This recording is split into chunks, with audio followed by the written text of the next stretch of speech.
దేవుని యొక్క ప్రశస్తమైన నామంలో ప్రియ వీక్షకులకు మరొకసారి వందనాలు తెలియజేసుకుంటున్నాం. దేవుడు ప్రేమించి మన యాత్రా జీవితంలో మరొక దినాన్ని కలిగి ఉండటానికి ప్రభు కృప చూపించారు. ప్రియులరా, మనం ప్రసంగి గ్రంథాన్ని ధ్యానం చేసుకున్నాం. గడిచిన దినంలో 1, 2, 3 అధ్యాయాలు చూడటానికి ప్రభు కృప చూపించారు. ఈ దిన ధ్యాన అంశంగా 4వ అధ్యాయాన్ని 5వ అధ్యాయాన్ని మనం ధ్యానం చేసుకుందాం. 4వ అధ్యాయం కంప్లీట్గా నరుడు ఒంటరిగా ఉండటం వలన వచ్చే పరిస్థితి కానీ, దాన్ని తిరిగి భర్తీ చేయడానికి చేయవలసిన అవకాశాల గురించి కానీ స్పష్టంగా రాయబడి ఉంది. అలాగున 5వ అధ్యాయాన్ని చూస్తూ ఉన్నప్పుడు అక్కడ మనం మందిరానికి పోయినప్పుడు మన ప్రవర్తన ఎలాగున కాచుకోవాలో చాలా సుస్పష్టంగా ఉంది. చిన్న ప్రార్థన చేసుకొని వాక్య ధ్యానంలోనికి మనం వెళ్ళిపోదాం. మహాపరిశుద్ధ జీవం కలిగిన తండ్రి, ఈ దిన వాక్య ధ్యాన నిమిత్తమై నీ సన్నిధికి వస్తున్నాం. సహాయం దయచేయండి. తెరవబడిన ఆకాశమును మాకు దయచేయండి. మరుగైన మన్నాతో మాకు ఆత్మీయ ఆహారాన్ని దయచేయమని మీ సన్నిధిలో వేడుకుంటున్నాం. సమయాన్ని దీవెనకరంగా మార్చి మీరు మాత్రమే మహిమ పొందమని నజరేయుడైన యేసుక్రీస్తు వారి పరిశుద్ధ నామములో ప్రార్థించి అడిగి వేడుకుంటున్నాం తండ్రి, ఆమేన్. ప్రియులరా, 4వ అధ్యాయంలో ప్రాముఖ్యమైనటువంటి మాటల్ని మనం చదువుకుందాం. 4వ అధ్యాయం 7వ వచనాన్ని మనం చదువుతూ ఉన్నప్పుడు, నేను ఆలోచింపగా వ్యర్థమైనది మరి ఒకటి సూర్యుని క్రింద నాకు కనబడెను. ఒంటరిగానున్న ఒకడు కలడు, అతనికి జతగాడు లేడు, కుమారుడు లేడు, సహోదరుడు లేడు. అయినను అతడు ఎడతెగక కష్టపడును. అతని కన్ను ఐశ్వర్యము చేత తృప్తి పొందదు. అతడు సుఖమనున్నది నెరుగక ఎవరి నిమిత్తం కష్టపడుచున్నానని అనుకొనడు. ఇదియు వ్యర్థమైనదై బహు చింత కలిగించును. ఒంటరిగా ఉన్నటువంటి వ్యక్తి గురించి ప్రసంగి ఆ వ్యక్తి దాని వలన పొందే ప్రయోజనం గురించి చాలా సుస్పష్టంగా మాట్లాడుతున్నట్టుగా మనం చూస్తున్నాం. ఒంటరి జీవితం చాలా బహుభయంకరమైనటువంటి జీవితం. కారణమేమనగా మనిషి సంఘజీవి. సంఘంలో జీవించవలసినటువంటి వ్యక్తి ఒంటరితనాన్ని కలిగి ఉండటం ద్వారా తన వ్యక్తిగత జీవితంలో ఎంత భయంకరమైన అనుభవాల్ని ఎదుర్కొనేవారిగా ఉంటున్నాడో ప్రసంగి వివరించడానికి ప్రయత్నం చేస్తూ ఉన్నాడు. అయితే ఈ ఒంటరితనాన్ని మనం చూసినప్పుడు ఏదైనా వనంలో కూడా దేవుడు దీన్ని నరుడు ఒంటరిగా ఉండుట మంచిది కాదని ఎంచినట్లుగా మనం గమనిస్తూ ఉన్నాం. నరుడు ఒంటరిగా ఉండటం మంచిది కాదని ఎంచిన దేవుడు నరుని యొక్క స్వారూప్యంలోనే, అనగా నరుని యొక్క లక్షణాలను పుడికిపుచ్చుకుంటూ అతని ప్రక్కటెముక నుండి ఆ సహాయాన్ని బయటకు తీసినట్లుగా మనం చూస్తూ ఉన్నాం. ప్రియులారా, నిజమే, మనిషికి ఒంటరిగా ఉండటం, ఒంటరి స్వభావం అనేక చింతలకి కారణము గనుక ఒంటరిగా ఉండటం శ్రేయస్కరం కాదనే జీవం కలిగిన దేవుడు వివాహ వ్యవస్థని మానవ జీవితంలోనికి ప్రభు అనుమతించాడు. వివాహ వ్యవస్థ ద్వారా నరునిలో ఉన్న ఆ భయంకరమైన ఒంటరితనాన్ని ప్రభువు తీసివేయాలని అనుకుంటున్నాడు. అందుకే ఒంటరిగా ఉన్న మానవునికి మరి ఏ జంతువు ద్వారానో, ఏ పక్షి ద్వారానో, మరి ఏ సృష్టము ద్వారానో సహవాసం ఇవ్వాలని దేవుడు అనుకొనలేదు. కానీ నరుడు అనగా ఆదాము వంటి స్వభావము కలిగి ఉండి కూడా ఆదామును తృప్తిపరచడానికి కావలసిన లక్షణాలతో ఒక సహాయాన్ని దేవుడు ఏర్పాటు చేయాలనుకున్నాడు. మనం దాన్ని ఆదికాండంలో చాలా సుస్పష్టంగా గుర్తించగలుగుతాం. నరుని స్వారూప్యంలో నుండి తీయబడిన నారి అని చెప్పబడిన నరుని యొక్క సహాయాన్ని మనం గమనించగలుగుతూ ఉంటాం. ప్రియులారా, దాని పరమార్థం ప్రసంగి చాలా సుస్పష్టంగా రాస్తూ ఉన్నాడు. నరునికి నారి ఇవ్వబడటంలో ఉన్న ఆంతర్యం మనం ఇక్కడ గ్రహించగలం. ఏమని ఉంది అనగా 9వ వచనంలో, ఇద్దరి కష్టము చేత ఉభయులకు మంచి ఫలము కలుగును గనుక ఒంటిగాడై ఉండుట కంటే ఇద్దరు కూడి ఉండుట మేలు. ఒక చెయ్యి పని చేయుట కంటే 2 చేతుల కలయిక ద్వారా ఎలాగున బలమైన పని జరుగుతుందో, ఒంటరిగా ఉన్నటువంటి మానవుడు మరి యొక్క సహాయమును కలిగి ఉండడం ద్వారా వారి ఉభయుల వలన కలుగు ప్రయోజనం ఎంతో ఉన్నతమైనదిగా చూస్తున్నాం. అందుకే పరిచర్య నిమిత్తమైన వెళ్ళేటువంటి సేవకుడు ఒంటరిగా వెళ్ళడం శ్రేయస్కరము కాదు. కానీ 2 లేదా 3 అంతకంటే ఎక్కువ జతకాండ్రుగా వెళ్ళి పరిచర్య చేయడం ద్వారా ఎక్కువ మేలులు కలుగుతున్నట్లుగా కూడా మనం వాక్య ధ్యానాలను మనం గమనించగలం. అందుకే ఇద్దరి కష్టము చేత ఉభయులకు మంచి ఫలము కలుగుతుంది. అందుకే వివాహ వ్యవస్థలో ఇరువురు కలిసి జీవన యాత్రను కొనసాగించడానికి అవకాశం కలుగుతుంది. కాబట్టి చాలా స్పష్టంగా వివాహ వ్యవస్థ గురించి రాయబడినటువంటి మనం చూడదు. హెబ్రీయులకు రాసిన పత్రిక 13వ అధ్యాయం 4వ వచనంలో వివాహం అన్ని విషయంలోకి ఎలాగున ఘనమో అదెంతో శ్రేష్టమైనదో ఆ పరిశుద్ధాత్మ దేవుడు మన కొరకు రాయించాడు. అయితే లోకంలో చాలా విభిన్నమైన బోధలు మనం చూస్తూ ఉన్నాం. వివాహాన్ని వ్యర్థంగా భావించి వివాహ వ్యవస్థ లేకుండా కూడా దేవుని సేవ చేయవచ్చు అనే ఒక విచిత్రమైన బోధని మనం చూస్తూ ఉన్నాం. అయితే సంపూర్ణ ఫలము కలుగుటం మాత్రం ఎలాగున జరుగుతుంది అని అంటే ఒంటరి వాడు జంటగా మారినప్పుడే ఆ పని జరుగుతుంది. అందుకే ఈ వివాహం గురించి 3 ప్రాముఖ్యమైన విషయాలు చెప్పాలని ఆశపెడుతున్నారు. వివాహం గురించి ఇలాగున రకరకాల అర్థాలు చెప్పబడుతున్నాయి, పర్యాయ పదాలు. అవేమనగా వివాహాన్ని పెండ్లి అని పిలుస్తా ఉంటారు. అనగా పెండ్లి అనగా బంధం. వివాహంలో ఇరువురు వ్యక్తులు వేరు వేరు పరిస్థితుల్లో పెరిగినప్పటికీ కూడాను వారు అప్పటికే ఎన్నో పాత్రలు పోషించి ఉంటారు. ఒక ఆ కొడుకుగా, లేదు ఒక కుమార్తెగా, ఒక తోటి సహోదరులకు సోదరిగా, సోదరుడిగా ఎన్నో రకాల పాత్రలు పోషించవచ్చును. కానీ ఒక క్రొత్త బంధం, క్రొత్త పాత్ర వివాహం ద్వారా వారు కలిగి ఉంటారు. ఎలాగునగా వారు భార్య భర్తలనే ఒక నూతనమైనటువంటి పాత్రను వారు పోషించేవారిగా ఉంటారు. అనగా అప్పటి వరకు ఎలాంటి సంబంధం లేనటువంటి వ్యక్తులు వివాహ వ్యవస్థ ఇరుసుగా మారటం ద్వారా వారు ఒకరితో ఒకరు బంధాన్ని తమ జీవిత కాలం అంతా కలిగి ఉంటారు. అందుకే వివాహం అనేటటువంటి దీనికి బంధం అనేటటువంటి మాట చెప్పబడి ఉంది. అలాగున వివాహం అనే మాటకు కూడా అర్థం ఏమని ఉంది అనగా ఆదరణ అని చెప్పబడింది. అంటే ఒంటరిగా ఉన్నవాడు జంటగా మారుట ద్వారా ఒకరిని వలన ఒకరికి కలిగేటటువంటి గొప్ప ఆదరణ. అప్పటి వరకు తల్లిదండ్రుల ద్వారా ఎంతో ఆదరణ పొందినటువంటి వాడు ఒకడు తన తల్లిని విడిచి తన భార్యను హత్తుకొనును వారికి మీదట ఏక శరీరులై ఉంటారని దేవుని వాక్యం తెలియజేస్తుంది. అనగా భార్య ద్వారా భర్త, భర్త ద్వారా భార్య ఒకరిని బట్టి ఒకరు ఆదరించబడుతూ ఒకరినొకరు తృప్తిపరచుకుంటూ వారి జీవితాన్ని కొనసాగించవలసిన వారిగా ఉంటున్నారు. ఇదే వివాహం అనే మాటకి ఇంకొక పర్యాయ పదం కూడా ఉంది. దాన్ని ఏమన్నారంటే కళ్యాణం అన్నారు. కళ్యాణం అనే మాటకి అర్థం ఏమిటంటే ప్రియులరా సంతోషం. అనగా వీరిరువురి కలయిక వలన వారి కుటుంబాలలో సంతోషం, సంఘంలో సంతోషం, సమాజంలో సంతోషం, వారి వ్యక్తిగత జీవితంలో కూడా ఒక నూతనమైన సంతోషమైన అనుభూతిని అనుభవించాలి అనేది దేవుని యొక్క ఉద్దేశం. పెండ్లి అన్నా, వివాహం అన్నా, కళ్యాణం అన్నా అది ఇరువురిని కలిపేటటువంటి ఒక ఉన్నతమైనటువంటి వ్యవస్థగా మనం చూస్తున్నాం. క్రైస్తవ వివాహ వ్యవస్థ ఘనమైనది. ప్రతి వారు కూడా క్రైస్తవ వివాహ వ్యవస్థను గణపరచవలసిన వారే గాని వివాహ వ్యవస్థకు దూరంగా ఉన్నవాడు పాపానికి దగ్గరగా ఉన్నాడనే సత్యాన్ని కూడా గమనించవచ్చు. ప్రియులారా, పెళ్లి చేసుకోకుండా సేవ చేయటం మంచిది. అయితే శోధనలకు నిలయంగా మారే ప్రమాదం ఉంది. ఎక్కడైనా తొట్టిల్లడానికి అవకాశం ఉంది. ఎందుకనంటే నరుడు ఒంటరిగా ఉండటం మంచిది కాదని ఆ వాక్యము సెలవిస్తూ ఉంది. ఆ ఒంటరితనంలో నుండి ఆ విచిత్ర వైఖరి దేవుని నామానికి అవమానం తీసుకొచ్చే ప్రమాదము కూడా ఉంది. అనగా పెండ్లి వ్యవస్థ దేవుని చేత ఏర్పాటు చేయబడింది.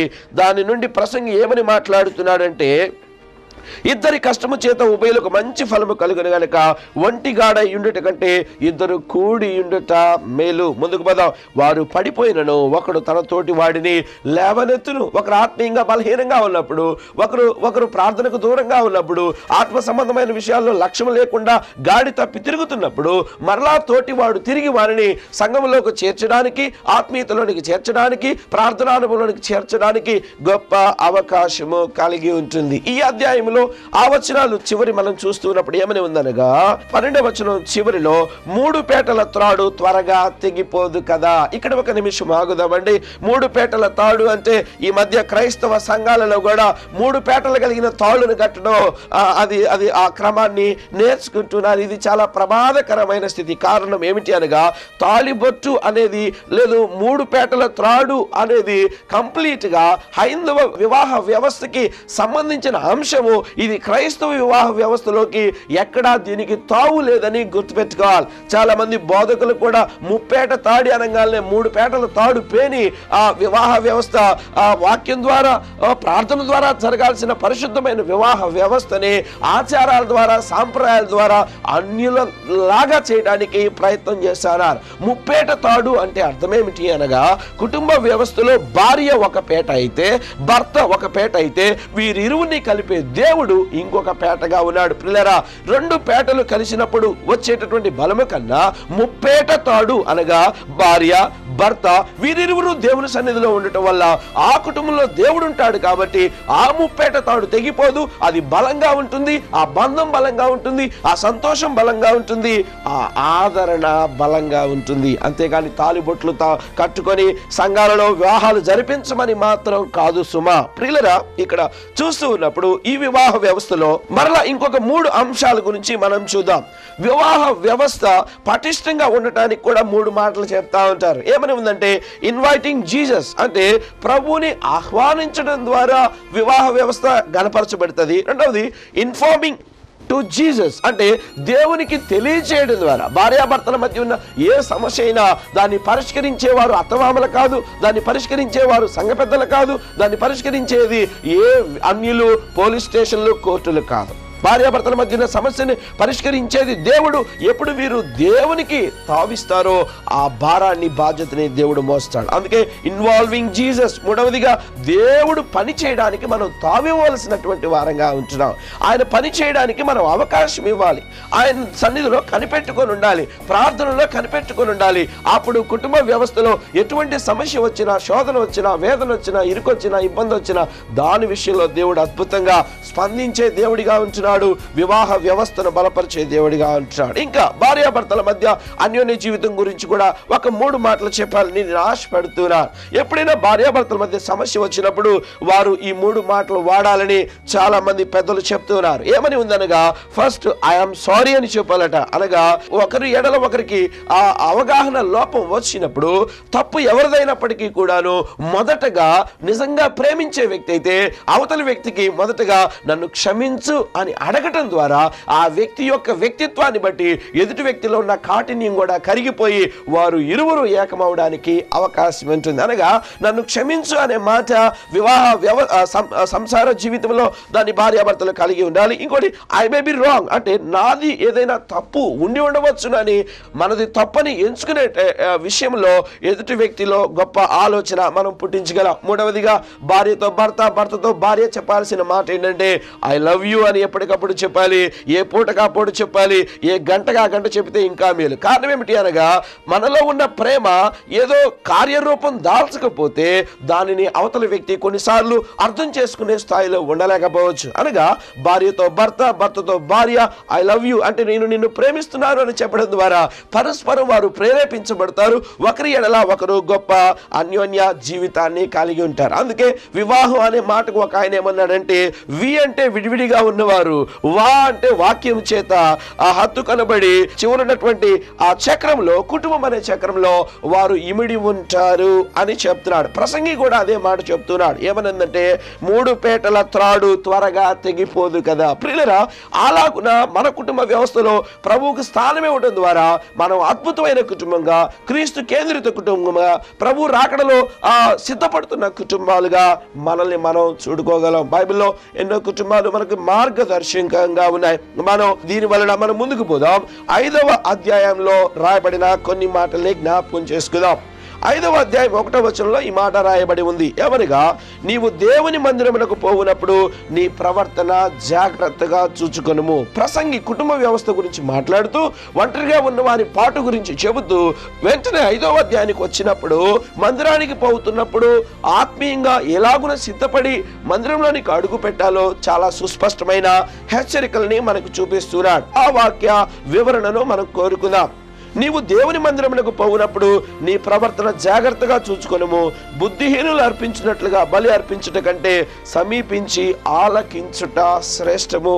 బుద్ధిహీనులు అంటే తమను తాము వివేచించుకోకుండా, తమను తాము పరీక్ష చేసుకోకుండా, స్వకీయ దురాశలను అనుసరించి మరులు కొల్పబడిన వాడే, దిద్దుబాటు అసహ్యంగా కలిగిన వాడు అర్పణ అర్పించినా అది దేవునికి అసహ్యముగా లేఖన భాగం చెప్తూ ఉంది. ప్రియులారా, అనగా ప్రవర్తన మందిరంలో మన యాటిట్యూడ్, మన మాట తీరు, మన స్వభావాలు ఎలాగున మందిరంలో ఇతరుల విషయంలో సాక్ష్యార్థకంగా ఉంటున్నాయనేది మనం పరిశీలించుకోవాల్సిన వారిగా ఉంటుంది. అందుకే 5వ అధ్యాయం 2వ వచనంలో ఈ మాట ఉంది. ఏమని ఉంది అనగా, నీవు దేవుని సన్నిధి అనాలోచనగా పలుకుటకు నీ హృదయము త్వరపడనీయక. చాలా సార్లు సంఘంలో మనం ఇతరులతో సంభాషించేటప్పుడు దానిలో ప్రేమ లోపిస్తుంది, కోపం ఎక్కువగా కనిపిస్తుంది, అనాలోచితమైన మాటలు అంటే సంబంధం లేని మాటలు, అక్రమమైన మాటలు, మనుషుల మధ్య సంబంధాలని తెంచేటటువంటి మాటలు, పరుష పదజాలాన్ని వాడే వారంగా ఉంటున్నాం. పిల్లరా, సాత్వికంగా మన మాటలు లేకపోతే, సున్నితంగా మన మాటలు లేకపోతే, కట్టేవిగా మన మాటలు లేకపోతే అవి దైవికమైన మాటలు కాదు అనే సత్యాన్ని మనం గమనించబదులమైనాం. మందిరంలో ముందుగా వెళ్ళినప్పుడు దేవుని సన్నిధిలో కూర్చొని ప్రార్థించి దేవుడు నాతో ఏం మాట్లాడబోతున్నాడని అలాగున తమను సిద్ధం చేసుకోకుండా మందిరంలోనికి త్వరగా వెళ్ళినప్పుడు వ్యర్థమైన ఆలోచనలు, వ్యర్థమైన వ్యక్తుల గురించి మాట్లాడటం ఎక్కువగా మనం ప్రయత్నం చేస్తూ ఉంటాం. ప్రియులారా, ఈ మాటలు అనే విషయానికి వచ్చినప్పుడు మన హృదయంలో ఒక సింహాసనం ఉంటుందట. ఆ సింహాసనం మీద ముగ్గురు కూర్చోబెట్టచ్చు. ఒకటి, మన హృదయం అనే సింహాసనం మీద మనల్ని మనం కూర్చోబెట్టుకోవచ్చు. ఒకవేళ మన హృదయం అనే సింహాసనంలో మనల్ని కూర్చోబెట్టుకుంటే ఎలాంటి మాటలు వస్తాయి అనగా, నేనంటే ఏంటో తెలుసా, నేను, నా వారు, నాది, నా వైభవం, నా ఘనత, నా నా నా నా నా అనే మాట, నేను నా అనే మాట ఎక్కువగా వాడుతూ ఉంటాం. దానిని బట్టి మన హృదయం అనే సింహాసనంలో మనం ఎవరిని కూర్చోబెట్టాము అంటే మనల్ని మనం కూర్చోబెట్టుకున్నాం. రెండవదిగా సాతానుడిని కూడా కూర్చోబెట్టవచ్చు. మన హృదయం అనే సింహాసనంలో సాతానుడు కూర్చున్నప్పుడు మనలో వచ్చే ప్రవర్తన చాలా విచిత్రమైన ప్రవర్తన, అనగా దైవ సంబంధమైన ఆ విధానాలు కాదు కానీ అక్రమమైన దుర్వ్యాలోచనలు, దుర్వ్యాపార సంబంధమైన ఆలోచనలు, క్రియలు కూడా మన నుండి బయటకు వచ్చేవిగా ఉంటాయి. కారణం ఏంటంటే ఆ లోన ఉన్నటువంటి వాడు ఆ దుర్నీతి నుండి వచ్చేటువంటి ప్రతిదీ కూడా దుర్మార్గమే. కాబట్టి అలాగున సాతానుని మనలో కూర్చోబెట్టుకున్నప్పుడు విచిత్ర పోకడల్లో మన ప్రవర్తన కలిగి ఉంటుంది. ఒకవేళ మన హృదయం అనే సింహాసనం మీద మనం కూర్చోకుండా, మన హృదయం అనే సింహాసనం మీద సాతానుడికి తావివ్వకుండా, మన హృదయం అనే సింహాసనంలో ప్రభువుని కూర్చోబెడితే ఆయన చూపు మనకు వస్తుంది, ఆయన మాట తీరు మనకు వస్తుంది, ఆయన స్వభావ లక్షణాలు మనవవుతాయి, ఆయన ఆకృతి మనదవుతుంది, ఆయన ఆలోచన మనదవుతుంది. పిల్లరా, అందుకే హృదయం నిండిన దాన్ని బట్టి నోరు మాట్లాడుతూ ఉంటుంది. మనం దేవుని వాక్యంతో నింపబడితే మన ఆలోచనలు పవిత్రంగా ఉంటాయి, మన స్పందన పవిత్రంగా ఉంటుంది, మన తాకిడి కూడా పవిత్రంగా ఉంటుంది. ఇలా లేదు అనంటే మన హృదయంలో దేవుని వాక్యానికన్నా ఇంకా ఎక్కడో పాపము మూలాలు, పాపము బీజాలకే వాటికి తావిచ్చిన వారంగా ఉన్నామని చెక్ చేసుకోవాలి. అందుకే ప్రసంగి చెప్తున్నాడు, మందిరానికి పోవునప్పుడు నీ ప్రవర్తనని కాచుకోమని చెప్తున్నాడు. ఇంకా ఏమని చెబుతున్నాడు అని చూసినప్పుడు, దేవుడు ఆకాశమందున్నాడు, నీవు భూమి మీద ఉన్నావు, కావున నీ మాటలు కొద్దిగా ఉండవలెను. విస్తారమైన మాటల వెనుక ఎంతో కొంత దోషం ఉంటుందని లేఖన భాగం సెలవిస్తుంది. ఏ ఇద్దరు కూర్చున్నప్పుడు వారిద్దరి గురించి మాట్లాడరట, తమ మధ్య లేని వ్యక్తి గురించి ఎక్కువగా మాట్లాడతారట. ఈ మాట అర్థమైందా? ఏ ఇద్దరు కూడా కూడినప్పుడు వారి గురించి వారు మాట్లాడుకోరు, కానీ ఇతరుల గురించి మూడో వ్యక్తి గురించి మాట్లాడుకోవడానికి ప్రయత్నం చేస్తారు. కారణం ఏమిటి అని చూసినప్పుడు, ఇతరుల గురించి మాట్లాడుకోవడం కొంతమంది ఆనందంగా భావిస్తారు, ఇతర జీవితాలను విమర్శించడం సంతోషంగా భావిస్తారు, ఇతరులను విమర్శించడం ద్వారా తమ ప్రొద్దుని గడిపేటటువంటి వారు అనేకులు ఉన్నారు. ఇలాంటి వారు సంఘాల్లో కూడా ఉన్నారు. ఇటువంటి వారి వల్ల సంఘానికి ఏ రకమైన క్షేమం లేదు. దీని వలన సంఘ ఐక్యతకి చేటు వాటిల్లే ప్రమాదం ఉంది. అందుకే కావున నీ మాటలు కొద్దిగా ఉండవలెను. A good listener must be a good speaker అనగా ఎవడు బాగా వింటాడో వాడు చక్కగా మాట్లాడతాడు అని వ్యాఖ్యానాలు మనం చూడవచ్చు. అంటే ఒకడు బాగా వింటున్నాడంటే వానిలో చాలా చెప్పగలిగే సామర్థ్యం ఉంటుంది అని మనం అర్థం చేసుకోవాలి. అందుకే మనం చెప్పువారుగా ఉండటం కన్నా వినేవారంగా ఎక్కువగా ఉండటం వలనే మనం ఎక్కువ దీవించబడతామనే సత్యాన్ని మనం తెలుసుకోవాల్సిన వారంగా ఉన్నాం. ఎక్కువగా చెప్పడానికి వేగిరి పడుట కంటే వినుటకు వేగిరి పడుట ద్వారా మనం అనేక విషయాలు తెలుసుకోవడానికి మూలమవుతాం. ప్రసంగి చాలా సుస్పష్టంగా వినుట ద్వారా మనకు కలిగే మేలు గురించి మాట్లాడుతున్నాడు. ఇంకా ముందుకు పోదాం. సంఘంలో ఉండే ఆయా పరిస్థితుల గురించి కూడా ప్రసంగి సెలవిస్తున్నాడు. 5వ వచనం, నీవు మ్రొక్కుకొని చెల్లింపకుండుట కంటే మ్రొక్కుకొనకుండుటయే మేలు. చాలా సార్లు వాక్యం విని ఉత్ప్రేరానికి లోనై లేదు ఉద్రేకతకు లోనై అది చేస్తాను ఇది చేస్తానని చెప్పి రకరకాల వాగ్దానాలు సంఘంలో ఇచ్చి ఆ అననీయ సపీరాల వలె చాలా సార్లు దేవుడికి చేసిన వాగ్దానాలని మర్చిపోయేటటువంటి వారుగా ఉంటున్నావు. ప్రియులరా, దేవుని మందిరంలో నువ్వు ఒక ప్రామిస్ చేశావు అని అంటే దేవుడు దాన్ని వింటాడు, దేవుడు దాన్ని రాసుకుంటాడు. దాని సమయంలో నువ్వు దేవునికి బాకీ ఉన్నట్టే. నీ హృదయంలో దైవికంగా దేవునికి ఇవ్వాలి అనుకున్న ప్రతిదీ కూడా స్వచిత్తాన్ని ఆధారం చేసుకొనక నువ్వు దాన్ని హృదయపూర్వకంగా ప్రభువుకి ఇవ్వడానికి ప్రయత్నం చేసినప్పుడు నువ్వు అద్భుతంగా దీవించబడే వ్యక్తి ఉంటావు. దేవుడికి ఇవ్వవలసినవి దొంగిలించి బైబిల్ గ్రంథంలో అనేకులు శాపగ్రస్తులైనట్టుగా మనం చూస్తూ ఉన్నాం. అలాంటి శాపం మనకు రాకుండా ఉండవలనంటే మనం జాగ్రత్తగా, అంత మాత్రమే కాదు, మనం ఇచ్చినది కుడి చేత్తో ఇచ్చినది ఎడమ చేతికి తెలియాల్సినటువంటి అవసరం లేదు. ప్రియులరా, చాలా మందిరాల్లో చూస్తూ ఉంటాం, ఈ కుర్చీని బహుకరించిన వారు పలానా పలానా, ఈ ఫ్యాన్ బహుకరించిన వారు పలానా పలానా, ఈ మందిరాన్ని బహుకరించిన వారు పలానా పలానా, పెద్ద పెద్ద బోర్డులు కనిపిస్తా ఉంటాయి. అంటే వీరు పరలోకంలో పొందే ఘనత, ఆ యొక్క ధననిధిని వీరు భూమి మీదే కూర్చుకుంటున్నారు. భూమి మీదే దాన్ని మార్చుకోవడానికి, మార్కపు విలువ చేసుకోవడానికి ప్రయత్నం చేస్తా ఉన్నారు. ప్రియులరా, పరలోకంలో పొందవలసిన వైభవం, ఘనత, ఆ గిఫ్ట్ ని భూమి మీదే అనుభవిస్తే మనకేం మేలు. రేపు పరలోకంలో వట్టి చేతులతో ఉండాల్సిన పరిస్థితి వస్తుంది. అందుకే మనం చేసే ఏ పనైనా, ఏ సేవకుడికి ఇచ్చినటువంటి గిఫ్ట్ అయినా ఏది ఎవరికి చెప్పి చాటింపు వేయించుకోవాల్సిన అవసరం లేదు. ఎందుకంటే పరమనందున్న దేవుడు మన హృదయాన్ని చూస్తున్నాడు, మన అర్పణను చూస్తున్నాడు, మన అర్పణను ఆయన ఆగ్రహించు దేవునిగా ఉంచున్నాడు. ఇంకా ముందుకు పోదాం. 7వ వచనంలో ఈ మాట ఉంది, అధికమైన స్వప్నములను మాటలను నిష్ప్రయోజనములు నీ మటుకు నీవు దేవుని యందు భయభక్తులు కలిగి ఉండవు. కళల గురించి ఇందులో 5 రకాల స్టేజెస్ ఉంటాయని మానసిక వేత్తలు చెప్తూ ఉన్నారు. అనగా ఎవరు సంపూర్ణంగా 3వ దశను దాటుతారో వారు మంచి నిద్రలోనికి వెళ్ళిపోతారు. 1-2 దశల్లో ఉన్న వారికి ఎక్కువగా ఈ కళల పిచ్చి వచ్చే ప్రమాదం ఉంది. ప్రియులరా, కళలో విచిత్రమైనవి అంటే మానసిక సంఘర్షణను బట్టి, మానసిక ఒత్తిడిని బట్టి కొన్నిసార్లు మనకి కళలు వస్తూ ఉంటాయి. వచ్చిన ప్రతి కళ దైవికమైనది, దర్శనం అని పేరు పెట్టడం అది చాలా ప్రమాదకరమైన స్థితి. దర్శనం ఎప్పుడు వస్తుందంటే అది దేవుని సన్నిధిలో వస్తుంది. దర్శనం ఊరక రాదు, అది ప్రత్యేకమైన ఉద్దేశంతో వస్తుంది, దేవుని పనిని తెలియచేస్తుంది. ఆ వచ్చే దర్శనం దేవుని నామానికి మహిమ తెస్తుంది. అయ్యా, నా మాటలు అర్థమవుతున్నాయా? వచ్చిన ప్రతి కళ దర్శనం కాదు, దానికి దర్శనం అని పేరు పెట్టడం పాపం. దర్శనం దేవుడు ఒక ప్రత్యేకమైన ఉద్దేశంతో ఇస్తాడు, అది దేవుని సన్నిధిలో కనిపెట్టుకున్నప్పుడు ఇస్తాడు. ఆ దర్శనానికి నెరవేర్పు ఉంటుంది. ఆ దర్శనం ద్వారా దేవుని నామానికి మహిమ వస్తుంది. మన కళలో కనపడే పిచ్చి పిచ్చివన్నీ దర్శనాలని చెప్పి సేవకుల దగ్గరికి వెళ్ళిపోయి వారిని పీడించడం ఒకంత మానుకుంటే మనకు శ్రేయస్కర. కారణం ఏంటంటే మన మానసిక జబ్బుల వలన వచ్చిన కళలకి దైవజనులు వాటికి వివేచన చెప్పలేరు అనే సత్యాన్ని మనం గమనించాలి. దయచేసి వేటికి దర్శనాలని మనం పేరు పెట్టకూడదు. ముందుకు పోదాం. ఇంకా ఏముంది అనగా 8వ వచనంలో ఈ మాట రాయబడి ఉంది. ఏమనుందనగా, అధికారము నొందిన వారి మీద మరి ఎక్కువ అధికారము నొందిన వారు ఉన్నారు, మరియు వారు ఎక్కువైన అధికారము నొందిన వాడు వారికి పైగా ఉన్నాడు. అనగా దేవుని చేత బాధ్యత అప్పగించబడిన పెద్దలు మన సంఘంలో ఉన్నారు. వారికి లోబడుట దేవునికి లోబడుటయే, వారిని ఎదిరించుట దేవుణ్ణి ఎదిరించుటయే.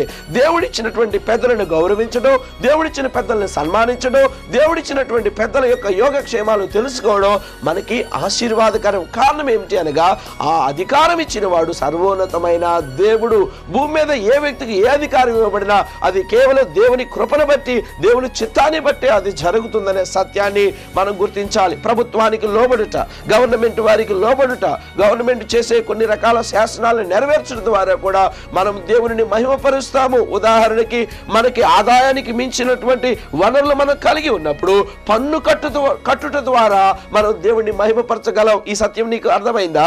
మనం ట్యాక్స్ కట్టడం ద్వారా కూడా దేవుని నామానికి మహిమ వస్తుంది. కారణం ఏమిటి అనగా ప్రభువు సైతం ట్యాక్స్ కట్టినట్టుగా, పన్ను కట్టినట్టుగా మనం చూస్తాం. ఈనాడు సంఘాలలో ఆ అత్యధిక సంపాదన కలిగి ఉండి కూడా ఆ పన్ను ఎగవేతకు ప్రయత్నం చేసేటువంటి పెద్దలున్నారు, విశ్వాసులున్నారు. వారి జీవితాల్ని వారు మార్చుకోవలసిన బద్దులైనారు. చివరిగా 15వ వచనాన్ని మనం చదువుకుందాం. ఏమని ఉందనగా, వాడు ఏ ప్రకారంగా తల్లి గర్భం నుండి వచ్చినో ఆ ప్రకారముగానే తాను వచ్చినట్లే దిగంబరిగానే మరలా పోవును. ఒక సత్యం, ఒక ఆత్మీయ సత్యం. భూమి మీద మన క్రియలు అవి మంచివైనను చెడ్డమైనను వాటిని బట్టి మనం ఒక రోజున తీర్పులోనికి ఎలాగను వస్తామో, మనం ఈ లోకంలో మన యాత్ర చాలించువారం అనే సత్యము ఎరిగి ఈ లోకంలో బ్రతకవలసిన వారంగా ఉంటున్నాం. మనం ఈ లోకంలో యాత్రికులము పరదేశులము అనే సత్యం మనకి ఎప్పుడు తెలుస్తుందో విలువైన బ్రతుకును బ్రతుకుతాం. ఎప్పుడు మనం ఈ లోకంలో స్థిరులము యాత్రికులము కాదు అని అనుకుంటామో, లోక సంబంధమైన వాటి కొరకు ఎక్కువగా ప్రయాసపడే వారంగా ఉంటున్నాం. ప్రియరా, అందుకే మన జీవిత విలువలను మనం గమనిద్దాం. మన బ్రతుకు విలువేంటో తెలుసుకుందాం. దేవుడు మనల్ని ఎలా సంధిస్తున్నాడో దానికి విధేయత చూపిద్దాం. దేవుడు చెప్పు సంగతులను గైకొందాం. వాక్యానుసారమైన జీవితాన్ని కలిగి ఉందాం. అలాగున మందిరంలో మన ప్రవర్తనను కాచుకుంటూ దేవునికి ఇష్టకరమైన వారంగా జీవిద్దాం. ప్రభు మిమ్మల్ని అలాగున నడిపించును గాక. చిన్న ప్రార్థన చేసుకుందాం. మహాపరిశుద్ధుడా, జీవం కలిగిన తండ్రి, 2 ప్రాముఖ్యమైన అంశాలతో మీరు మాట్లాడారు. మీ వందనాలు. వివాహ వ్యవస్థ ఎటువంటిదో, వాక్యానుసారంగా ఒంటరిగా ఉండుట ఎంత ప్రమాదకరమో మీరు హెచ్చరించారు. మీకు వందనాలు నాయన. అలాగున మరి మంచి వివాహ వ్యవస్థలోనికి మా ప్రియులు రావడానికి సహాయం దయచేయండి. అలాగున సంఘంలో ఎలాగున ప్రవర్తించాలో, వేటి విషయంలో లక్ష్యము కలిగి జీవించాలో కూడా మీరు 5వ అధ్యాయంలో మాట్లాడారు. ఆ మాటలను బట్టి కూడా హెచ్చరింపబడిన వారమై మందిరంలో మా నోటిని, మా స్థితిని మేము కాచుకొని నువ్వు ఇచ్చిన అధికారానికి లోబడే స్థితిని మా ఎల్లరికూ దయచేసి మీరు మహిమ పొందమని నజరేయుడైన యేసుక్రీస్తు వారి పరిశుద్ధ నామంలో ప్రార్థించి అడిగి వేడుకొంచున్నాము తండ్రి. ఆమేన్. ప్రభు మిమ్మల్ని బహుగా దీవించునుగాక. ఆమేన్.